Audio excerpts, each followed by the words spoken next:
Hi.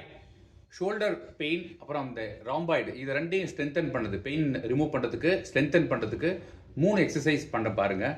ஒரு 3 counts பண்ணுறேன், நீங்கள் 10 கவுண்ட்ஸ் பண்ணுங்கள், 3 ரிப்பீட்ஸ் இது பண்ணலாம். நீங்கள் ஃபஸ்ட்டு நல்லா குப்புறப்படுத்துக்கங்க. இந்த மாதிரி ஒரு ஸ்டிக் எடுத்துக்கங்க.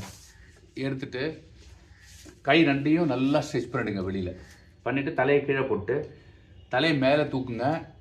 ஸ்லோவாக கொண்டு போய் இந்த கையை பின்னாடி கொண்டு போய் இப்படி வச்சுட்டு திருப்பி கொண்டு வாங்க. 1 2 3 இது மாதிரி 10 டைம்ஸ் பண்ணுங்கள்.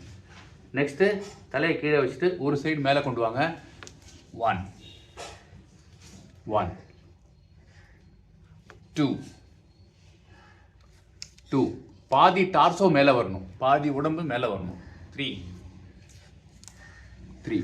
இந்த 3 எக்ஸசைஸ், 2 எக்ஸசைஸ். மூணாவது தலை கீழே வச்சுட்டு மேலே கொண்டு வந்துட்டு கையை மேலே தூக்கி தலைக்கு பின்னாடி கம்பை கொண்டு போயிட்டு திரும்ப W ஷேப் சொல்லுவாங்க இல்லையா, அது மாதிரி அப் 2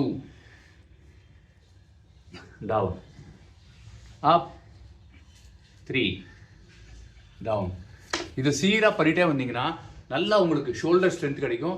இந்த பின்னாடி இங்கே சைடு எக்ஸ்ட்ரா சதையெல்லாம் இருக்கு இல்லையா, அதெல்லாம் நல்லா குறையும். இந்த எக்ஸசைஸ் எவ்வளோ பண்ணலான்னா 10 கவுண்ட், 1 10 கவுண்ட்டு. 10 கவுண்ட் முடிஞ்சதுக்கப்புறம் ஒரு 30 செகண்ட்ஸ் ரெஸ்ட் கொடுங்க.